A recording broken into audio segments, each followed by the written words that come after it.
Olá, eu sou o professor Joaquim Bento e vamos começar agora uma nova unidade 3 de Sistemas de Equações. Vamos começar com a parte 1, Introdução a Sistemas de Equações. Na unidade anterior, de raízes de equações, a gente determinava o valor de x que satisfazia uma única equação f de x igual a zero. Ou seja, você tinha uma equação com uma incógnita x e você queria achar o x tal que o f de x fosse zero. Agora, nessa unidade, nós vamos lidar com o caso que temos que determinar várias incógnitas, x1, x2 até xn, que simultaneamente satisfaçam um conjunto de equações agrupadas. Ou seja, você tem o f1 de x1 a xn igual a zero, f2 de x1 a xn igual a zero, até o fn de x1 a xn igual a zero. Esse sistema de equações eles podem ser lineares ou não lineares. Neste curso, nós vamos estudar apenas sistemas lineares. Mas isso não é tão restritivo assim, porque muitos dos problemas, ou você usa sistemas lineares, ou você lineariza os sistemas para facilitar a solução. Como a gente já falou lá no começo do curso, sistemas de equações lineares são muito usados em várias aplicações de ciências, engenharias e outras áreas.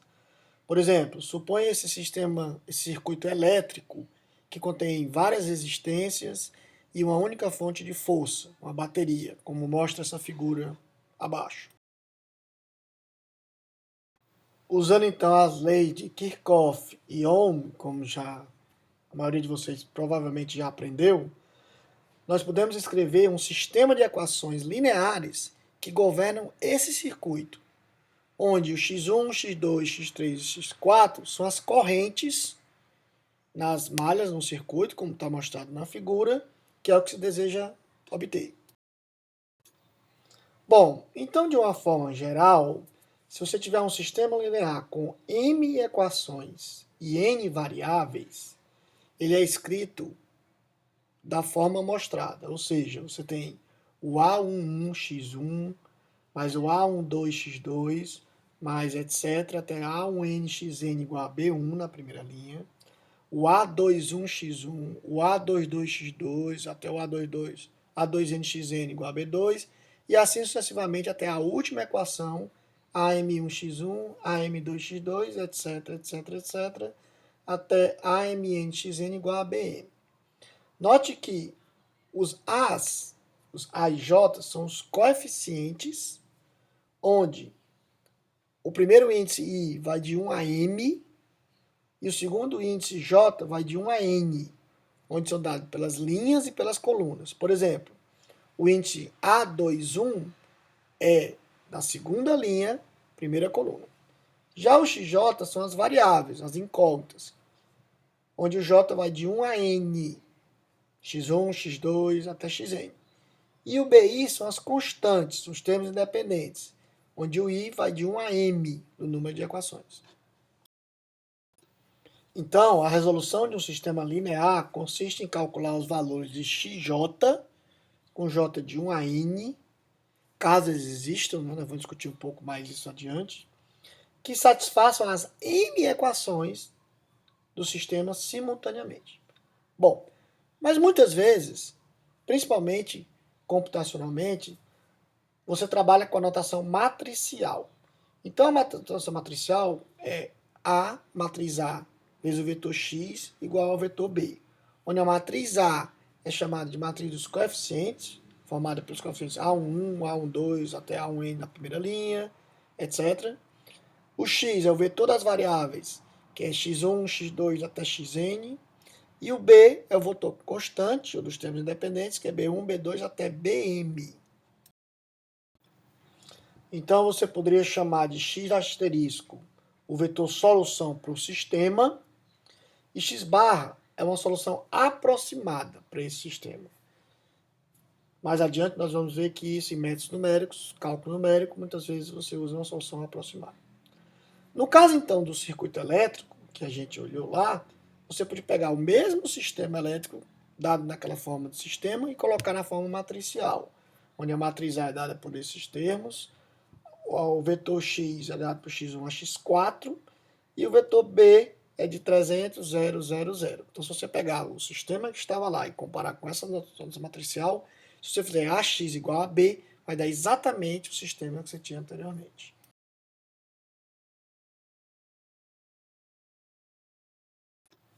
Bom, mas antes de a gente estudar a solução de sistemas de equações, é preciso a gente revisitar alguns conceitos de matrizes e operações.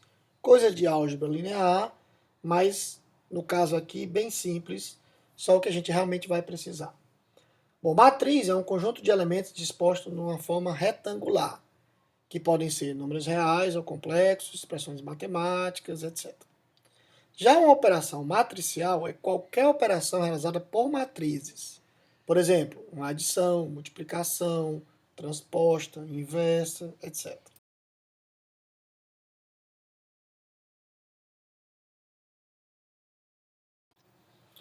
Com relação à definição de uma matriz, bom, a matriz, o tamanho ou dimensão de uma matriz, é dado pelo número de linhas e colunas. Ou seja, uma matriz com m linhas e n colunas é uma matriz que se chama M por N.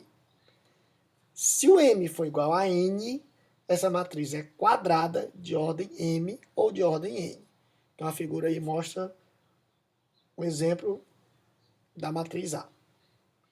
Os elementos de uma matriz eles são delimitados em geral por colchetes ou parênteses. E um elemento é referenciado por dois índices, como eu já falei. O primeiro indica a linha e o segundo a coluna. Ou seja, o elemento A1, 2 é da primeira linha e da segunda coluna de A.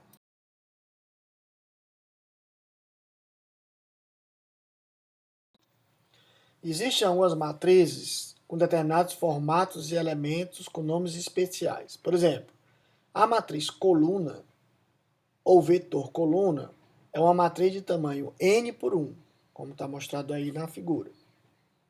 Já a matriz linha ou vetor linha é uma matriz de tamanho 1 por m. Então são matrizes especiais.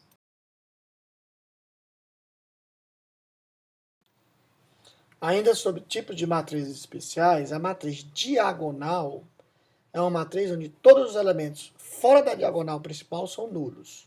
Ou seja, os elementos D, I e J são iguais a zero se o I for diferente de J. Já a matriz identidade é um tipo especial de matriz diagonal, onde os elementos da diagonal são iguais a 1. Ou seja, o E e J é igual a 1 se o I for igual a J. E o E e J é igual a 0 se o I for diferente de J. Por exemplo, o E22 é 1, o E33 é 1, já o E32 é 0, o E23 é 0, e assim sucessivamente. Outro tipo importante de matriz, que nós vamos usar muito nessa unidade, é a matriz triangular. Ela pode ser de duas maneiras. A triangular inferior, como o nome está dizendo, é que só tem termos abaixo da diagonal. Ou seja, todos os elementos acima da diagonal principal são zero. Então, o B e J é igual a zero para qualquer I menor do que J. Então, a diagonal e abaixo da diagonal tem valores. Os elementos acima da diagonal são nulos. O outro tipo de matriz triangular é a triangular superior, que, como o nome está dizendo, só tem elementos na diagonal ou acima da diagonal. Ou seja, todos os elementos abaixo da diagonal principal são iguais a zero. Então, os elementos C e J são iguais a zero para qualquer I maior do que J.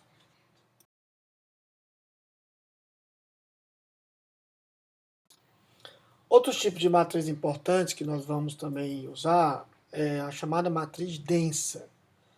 Ela é dita densa quando a maior parte dos seus elementos forem não nulos. Tá?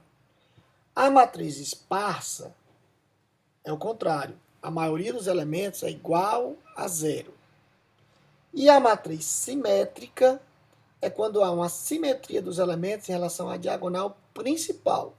Ou seja, o MIJ é igual ao MJI para qualquer IJ. Então, se você olhar nessa figura, por exemplo, o termo, por exemplo, A21, que é 1, é igual ao termo A12, que também é 1. E assim sucessivamente. Falando agora sobre operações matriciais, existem algumas operações bem importantes. A primeira delas é a transposição.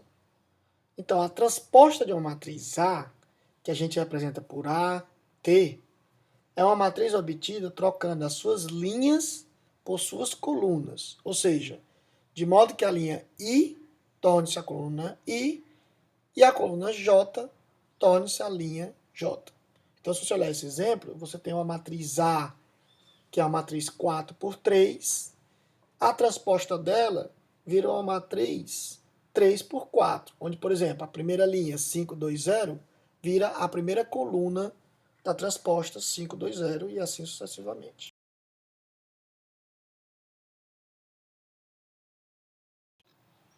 Com relação à adição e subtração, o conceito é bem simples. Então, se A e B forem matrizes de uma mesma dimensão M e N, ou seja, tem que ter a mesma dimensão, então a matriz C, que é dada por A mais B, também será uma matriz M por N. Tal que cada elemento C e J é dado pela soma do A e J mais o B e J. Então, se eu olhar nesse exemplo da matriz A e da matriz B, então, por exemplo, o primeiro elemento, o A1, vai ser 8 mais 1, que dá 9. E no caso da subtração, é a mesma coisa, só que com o sinal trocado, ou seja, os termos de B seriam com menos 1. Então, apenas matrizes do mesmo tamanho ou da mesma dimensão podem ser somadas ou subtraídas.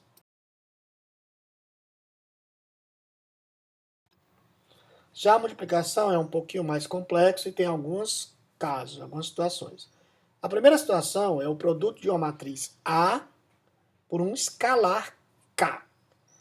Isso resulta numa matriz B, que é K vezes A, de mesma dimensão M por N, tal que o elemento B e J da matriz B é o mesmo elemento A e J multiplicado por K. Então, se você olhar esse exemplo da matriz a matriz B, que é 2 vezes A, vai ser os elementos de A multiplicado por 2.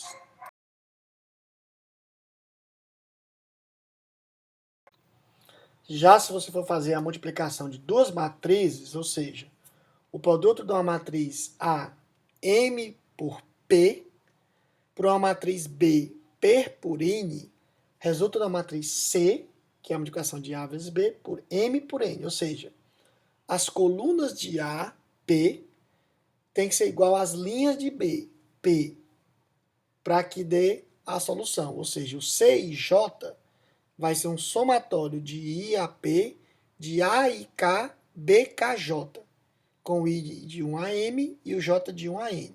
Ou seja, nesse exemplo aqui, vamos pegar, por exemplo, o primeiro termo do C, que é 6.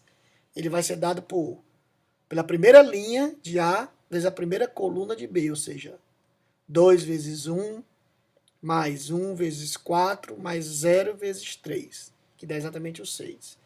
E aí, sucessivamente, o mesmo processo para as outras linhas e para as outras colunas. Uma outra operação de multiplicação é que a pré-multiplicação da matriz A por uma matriz diagonal D tem o efeito de multiplicar cada linha de A pelo correspondente elemento da matriz diagonal D.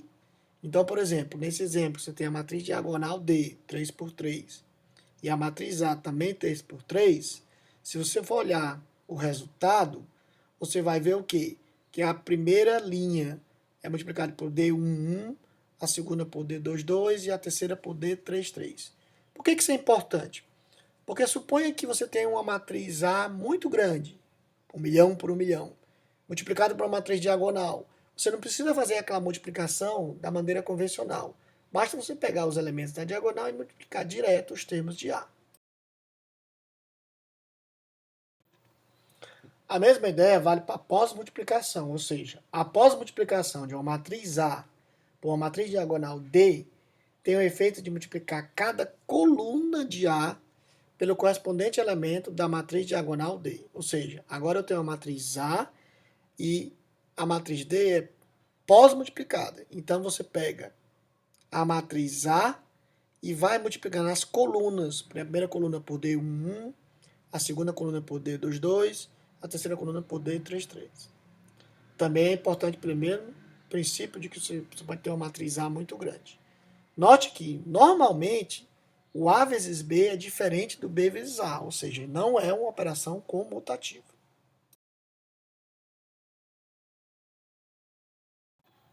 Bom, o determinante é uma propriedade muito importante das matrizes.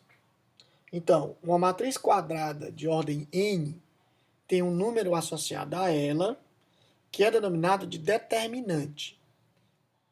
E esse determinante ele pode ser obtido por essa forma de recorrência, ou seja, o determinante de A é o A11, determinante de o M11, menos o A12, determinante de M12 e assim sucessivamente.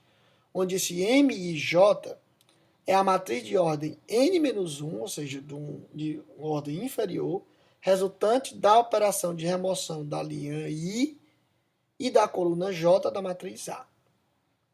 O determinante de uma matriz 1 por 1 é igual a esse único elemento, ou seja, se a matriz é 1 por 1, só existe um único elemento dessa matriz. Bom, então o determinante de uma matriz 1 por 1 é o próprio elemento da matriz, ou seja, o determinante de A é igual a A1. Se a matriz for 2 por 2, seguindo a forma de recorrência, você pega, por exemplo, o elemento A11, elimina a linha e a coluna, vai dar uma submatriz formada por um único elemento, o A22, que o determinante é o próprio elemento A22. A mesma coisa com o A12, eliminando a linha e a coluna, vai dar o elemento A21. Então, o determinante de A é dado por A11, que multiplica A22, menos o A21 vezes A12, que é a mesma coisa de multiplicar a diagonal principal menos a diagonal inversa. No caso da 3 por 3, segue-se o mesmo processo, ou seja, você pega o elemento A11, elimina a sua linha, sua coluna, só que agora a submatriz resultante vai ser uma submatriz 2 por 2, que você teria que calcular o determinante para multiplicar por A11. A mesma coisa com A12, que você elimina a linha, a coluna, dá uma submatriz 2 por 2, e com o A13. Note que você pode fazer isso recursivamente, ou seja, suponha que seja uma matriz 4 por 4. Na hora que você eliminar a linha, a coluna do A1, vai dar uma submatriz de ordem 3, que para calcular o determinante, por sua vez, você pode usar uma matriz de ordem 2 e assim sucessivamente. Veja que esse processo é um pouco complexo. E nessa unidade de sistema de equações, nós vamos aprender uma alternativa numérica para calcular o determinante, que é um processo mais simples.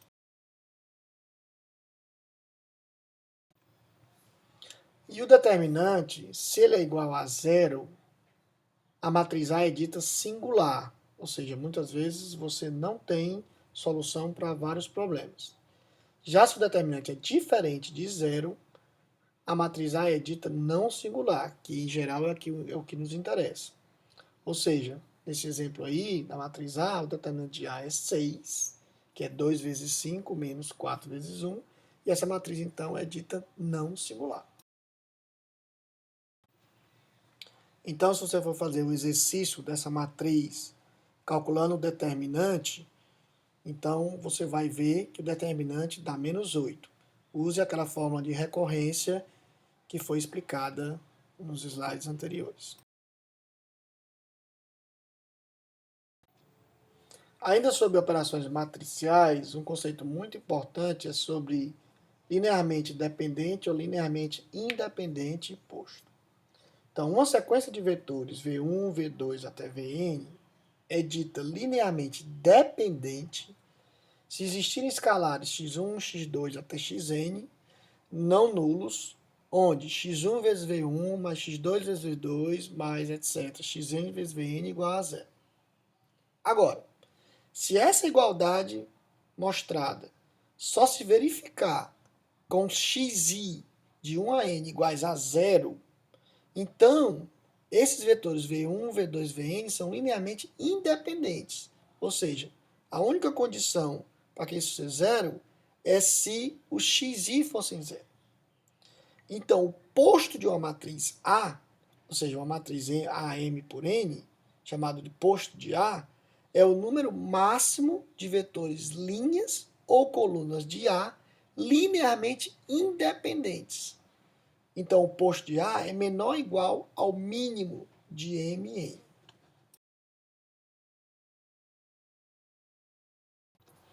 Por exemplo, seja essa matriz A mostrada aí.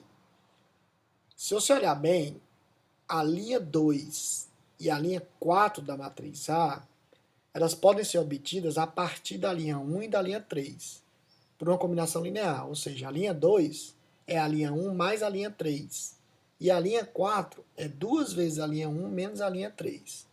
Ou seja, nesse caso, a linha 1 e a linha 3 são independentes, são linearmente independentes. Mas a 2 e a 4 não. Então, o posto da matriz A nesse caso é igual a 2.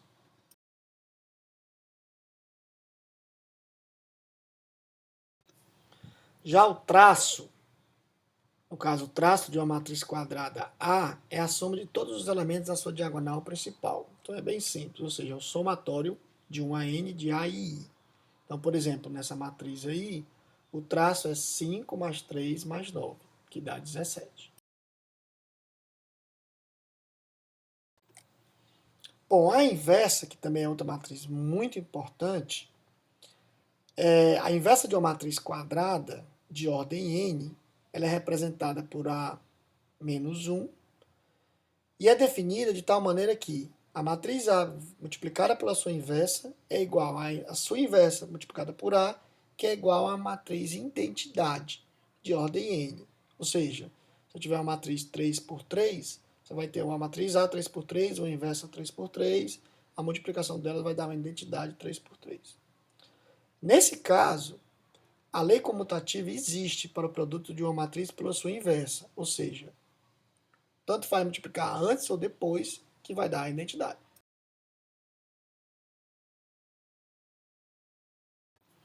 E para finalizar, existem algumas operações bem interessantes com a transposta inversa que são importantes. Ou seja, a transposta de uma transposta dá a própria matriz A. A inversa dá a própria matriz A. A transposta da inversa é igual à inversa da transposta, que a gente pode representar por A menos T. Se a matriz A é igual a BCD, então a transposta de A é feita no sentido contrário, ou seja, é D transposto, C transposto, B transposto. E a matriz inversa também, no sentido contrário, ou seja, a inversa de A é D, a inversa de D, vezes a inversa de C, vezes a inversa de B. A mais B transposto é igual a A transposto mais B transposto, porque a transposta não é só das linhas pelas colunas. Mas já a inversa não. A mais B inversa não é igual à soma das inversas. A inversa mais a B é a inversa. Então essas propriedades são importantes porque muitas vezes nós vamos fazer uso delas.